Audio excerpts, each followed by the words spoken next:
নজরুল তিনি সবসময় মানবতার কথা বলেছেন এবং তিনি যারা চিরদুঃখী, যারা চিরগৃহহারা, যারা সর্বহারা এবং তাদের কথাই তিনি বারবার বলেছেন এবং তার বিভিন্ন কবিতায় আমরা সেই জিনিসটা দেখতে পাই। তিনিও ছোটবেলায় যে দারিদ্র্যের জাতাকলে পিষ্ট হয়ে তিনি বড় হয়েছেন, তিনি যে বিভিন্ন সময় কখনো সৈনিক, কখনো সেই ছোটবেলায় যখন তিনি মুক্তবে ছাত্র পড়াতেন কিংবা মসজিদ ইমামতি করতেন কিংবা পরবর্তী জীবনে সৈনিক হয়েছেন, মানে তিনি এক ধরনের দারিদ্র বিষয়টির মধ্যে দিয়ে তিনি বড় হয়েছেন এবং তিনি তার একটি কবিতা বলেইছিলেন, হে দারিদ্র তুমি মনে করেছো মহান, তুমি মনে দাঁড়িয়েছো খ্রিস্টের সম্মান। এবং আমরা এই যে দারিদ্র তাকে কখনো ছাড়েনি, বিদ্রোহী কবিতায় কিন্তু সেটাও বিদ্রোহী সত্তার এখানেও কিন্তু তার এখানে কাজ করেছে সেই গৃহহারা, যারা সর্বহারা তাদের কথাই তিনি বলেছেন আবারও। যেমন এবং তিনি বলেছেন এভাবে, আমি বঞ্চিত ব্যথা পথবাসী চির গৃহহারা পথিকের, আমি অবমানিতের মরম বেদনা বিষ জ্বালা প্রিয় লাঞ্ছিত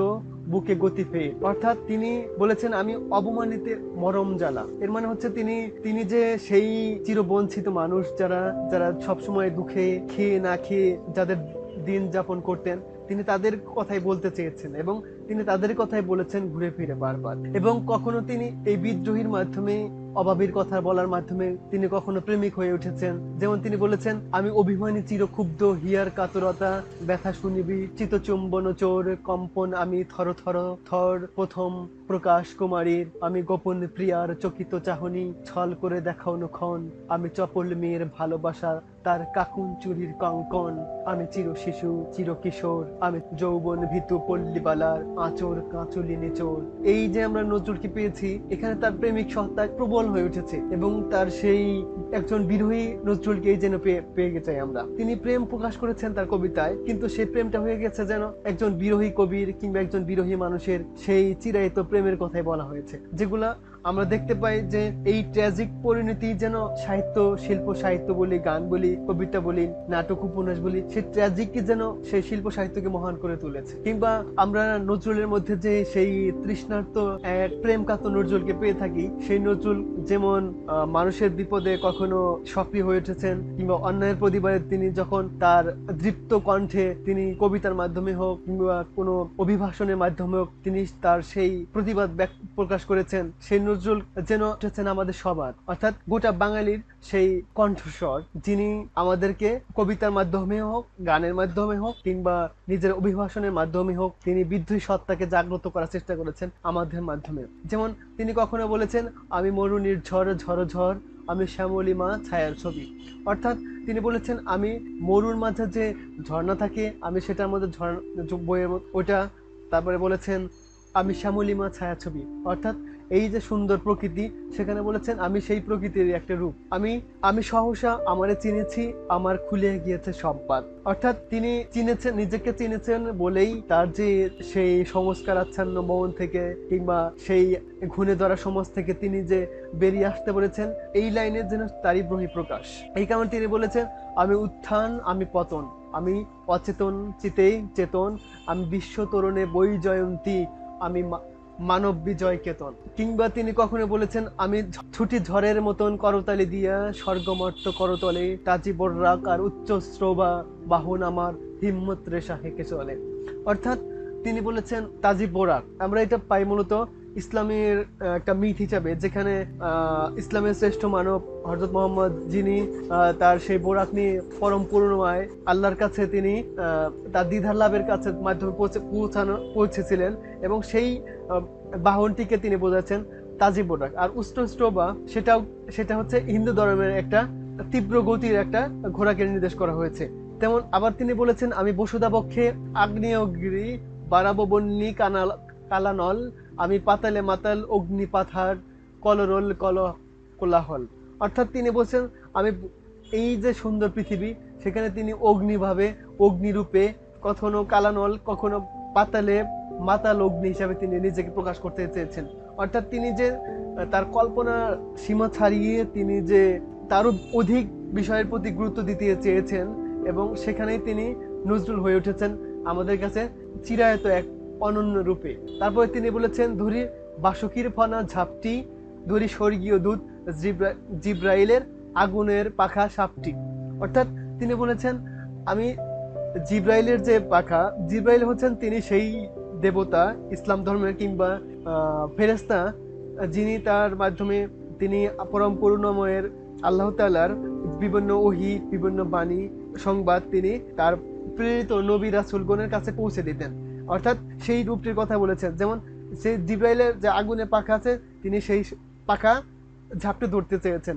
এখানে আমরা যে সেই তেজি সাহসী নজরুলকে পাই, সেটারই প্রমাণ এই হিসাবে এই লাইনটিতে আবারও তিনি প্রমাণ করতে সক্ষম হয়েছে।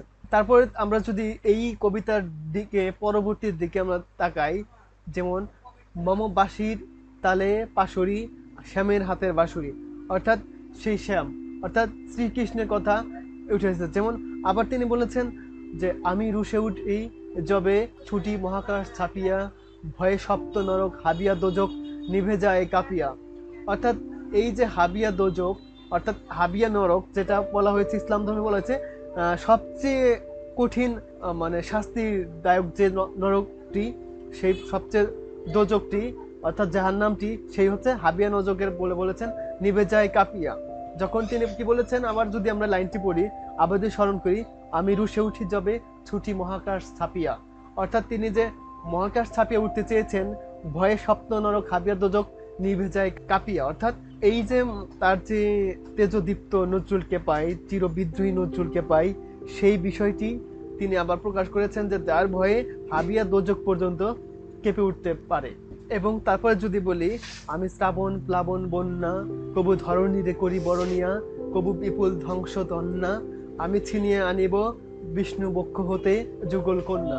অর্থাৎ তিনি যতই তিনি বিদ্রোহীর কথা বলছেন, তিনি বারবার যেন ফিরে আসছেন সেই মিথ পুরাণের দিকে।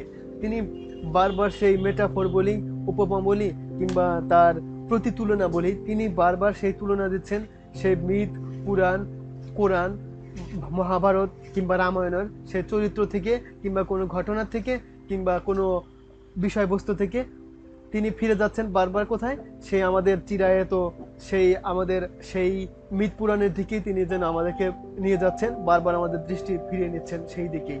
তারপরে আমরা যদি দেখি যে বিদ্রোহী কবি নজরুল ইসলামের যে পড়াশোনার বিষয়টি আমরা আমরা শুধু এককেন্দ্রিক ছিল না, যার কারণে আমরা তার বিভিন্ন এই বিষয়গুলা আমরা কি পাই, এর ব্যবহার পেয়ে থাকি। আমি অন্যায়, আমি উল্কা, আমি শনি, আমি ধূমকেতু জ্বালা বিষধর কালো ফণি। অর্থাৎ তিনি নিজেকে উল্কা হিসাবে কখনো শনি হিসাবে নিজেকে পরিচয় করে দিতে চেয়েছেন। অর্থাৎ উল্কা হচ্ছে সেই জিনিসটা যেটা হঠাৎ করে জ্বলে হঠাৎ করে ক্ষয়প্রাপ্ত হতে পারে কিংবা ধ্বংসপ্রাপ্ত হবে। কিংবা বলা হচ্ছে শনি, যেটাকে আমরা প্রচলিত সমাজে দেখি কি হিসাবে নেই, একটা নেগেটিভ মানে বিষয় না নিয়ে আমরা কি বলি, শনি গ্রহ। সে বিষয়টি এড়িয়ে যেতে চাননি। অর্থাৎ তার যে জ্যোতিষশাস্ত্র বলি, তার ধর্মশাস্ত্র বলি কিংবা মিথ পুরাণের শাস্ত্র বলি, সেখানে যে তার পড়াশোনা, সেটা আমরা ভীষণভাবে পেয়ে থাকি। অর্থাৎ নজরুল এখানেও তিনি তার সবসময় তিনি যে নজরুল শুধু যে বাঙালি নজরুল কিংবা ব্যক্তির নজরুল না হয়ে ওঠে, তিনি হয়ে উঠেছেন বিশ্বমানবের অর্থাৎ আন্তর্জাতিক হয়ে ওঠার প্রবণতা আমরা এখানে লক্ষ্য করি। তারপরে আমরা যদি দেখি, নজরুল ইসলাম যিনি আমাদেরকে তার এই বিশাল ব্যাপ্তির কবিতাটির মধ্যে দিয়ে যিনি যে তার মাত্রাবৃত্ত ছন্দ ব্যবহার করে যিনি তার সেই তেজি মনোভাব প্রকাশ করেছেন, এটা সত্যিই বাংলা সাহিত্যে একটি মাইল ফলক। এই কারণে যে মাত্রাবৃত্ত ছন্দ ব্যবহার করে তার যে মনোভাব, তার যে সেই স্বাধীনতা, কখনো তিনি এই ছন্দকে তিনি নিজের মতো করে ব্যবহার করেছেন, যার কারণে তিনি একদম ছন্দ সচেতন নজরুলকে আমরা এখানে পেয়ে থাকি।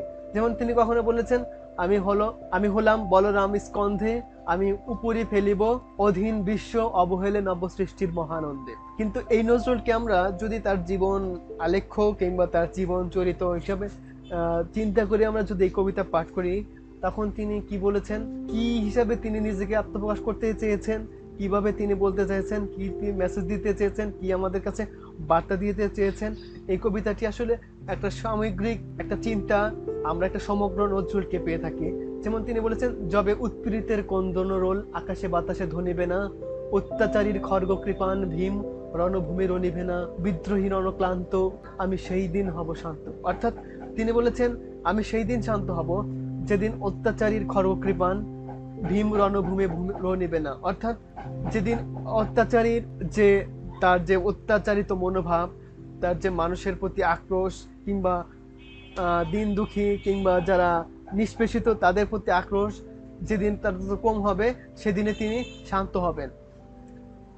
নজরুল ইসলাম যে ব্রিটিশ বিরোধীর যে ব্রিটিশদের প্রতি যে ইঙ্গিত বহন করেছেন, যে লাইন কবিতাটির যে লাইনটির মাধ্যমে, যে পংক্তির মধ্য দিয়ে, সেখানে আমরা দেখতে পাই, আমি বিদ্রোহী ভৃগু ভগবান বুকে এঁকে দেই পদচিহ্ন, আমি স্রষ্টা সুদন শোকতাপ হানা খেয়ালি বিধির বক্ষ পরিভূবন্য। এই যে তিনি বলেছেন ভগবান বুকে এঁকে দেই পদচিহ্ন, এই লাইনের প্রতি যে নজরুলের শক্তি, যে সামর্থ্য আমরা দেখতে পাই, এটা যেমন তেমন লোক সহজে বলতে পারতো না। কিন্তু নজরুল যেখানে এখানে যে ভগবানকে, এখানে যে ব্রিটিশকে যে ভগবান মানা হতো, ভগবান ব্রিটিশদের যেমন ত্রাণকর্তা মানা হতো, সেসব তিনি অস্বীকার করে তিনি বলেছেন ভগবান বুকে এঁকে দেয় পদচিহ্ন। অর্থাৎ তিনি এই সব মানুষরূপী যারা ভগবান সেজে আছেন, যারা আমাদের বিধানদাতা হিসাবে আছেন, যারা আমাদের নিয়ম বেঁধে দিচ্ছেন, নিষেধ করছেন, এটা করো ওটা করো, এইসব তিনি একদম অবহেলা করে তিনি সরাসরি তাদের আক্রমণ করেছেন, আমি ভগবান বুকে এঁকে দিয়েছি পদচিহ্ন। এখানে যে ব্রিটিশ বিরোধী যে ব্রিটিশদের বিরুদ্ধে যে তার প্রতি যে মনোভাব, তার ব্রিটিশদের প্রতি যে তার যে আক্রোশ, ব্রিটিশদের প্রতি যে তার যে ক্ষোভ, তিনি এই লাইনটির মধ্যে প্রকাশ করেছেন। এবং তিনি বলেছেন তিনি এই কথা, আমি খেয়ালি বিধির বক্ষ করি ভূমন্য।